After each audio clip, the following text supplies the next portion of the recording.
Arthur Brooks, President Emeritus of American Enterprise Institute, a Harvard University professor and columnist for The Atlantic. I don't think we've spoken to you since the world changed on October 7th to a great extent. And then we saw, subsequent to that, things that I never thought I'd see in my lifetime, Arthur.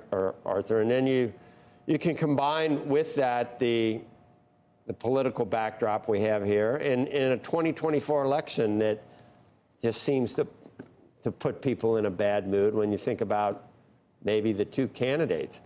But the good news is life goes on. And I see people spending money and looking forward to summer vacations next year and taking time off. And I'm just wondering whether we say we're just in a sour, horrible environment and then just move on, or are we really affected by all? I think we really are in a bad way at this point. Yeah, happiness in the United States has been in decline since, very gradual decline for a couple of decades. By the way, it's great to see you. It makes me happy to see the three of you. This is my favorite show. Thank you for having me today. Oh, well, good to see you too. It's a gradual decline in happiness, but it's really been punctuated by three pretty terrible storms that have been a downdraft in American happiness. The first was 2008, 2009, which actually really wasn't the financial crisis. It was the advent of the mass entrance into social media, where people started putting those apps on their phones, which was really hard for young adults, created a lot of loneliness. The second was the kind of the culture of contempt in American politics, where hatred was really being fomented by leaders who are dark triad personalities. And if you don't know what that is, in my business as a social scientist, these are leaders who exhibit narcissism, Machiavellianism, and traits of psychopathy, which became much, much more prevalent in American politics and to this day. And last but not least, of course, was the loneliness that came from the coronavirus lockdowns. And, on the tail of that, people just simply haven't come back in the same way.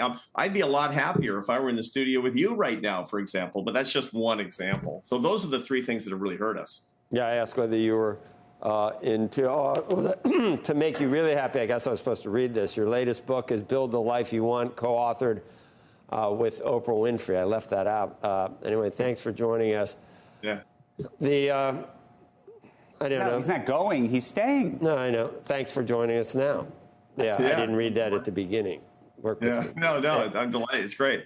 It's great. It's great to see all of you. It's funny because what we find is that so many Americans in this terrible political tumult that we have, you added to that the fact that people became very isolated during the coronavirus epidemic, and work has changed permanently. So people aren't coming back. They're kind of stewing in their juices.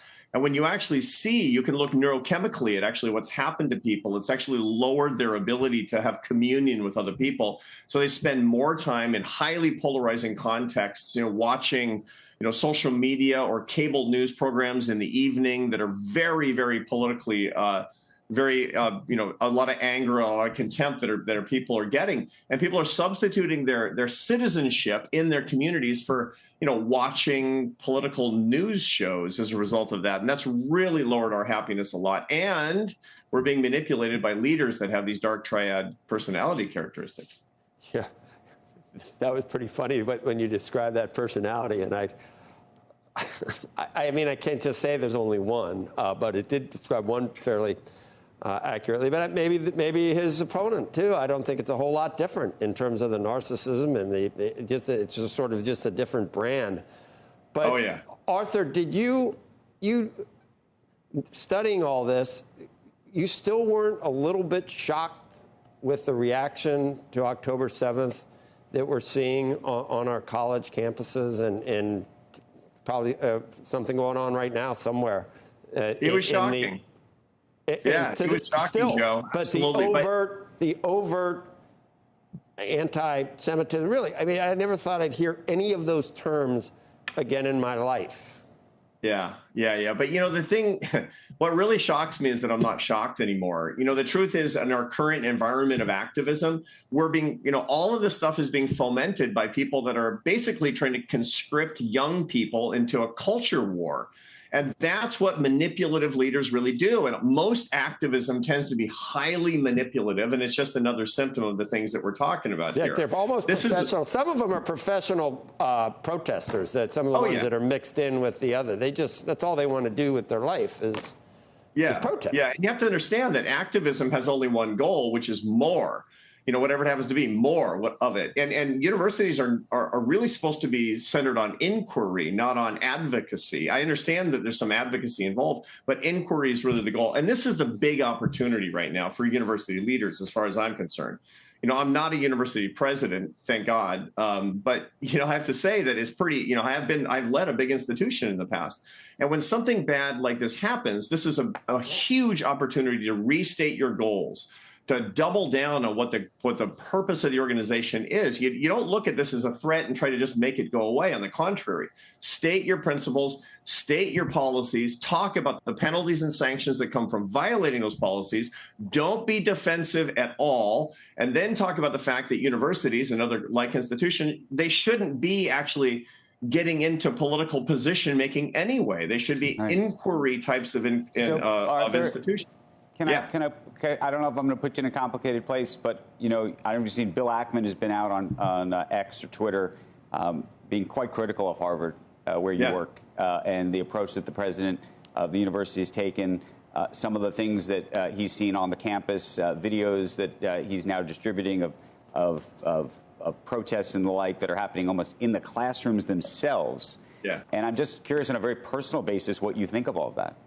Yeah, I think we have a brand new president, and she's dedicated to actually solving this problem. And I think solving this problem requires that we have very non-defensive, very straight up positioning about the fact that you can't disrupt the learning environment. That's just not okay under any circumstances for any reason. Political activism doesn't, you don't get some special deal where political activism can trump the ability to actually teach a class.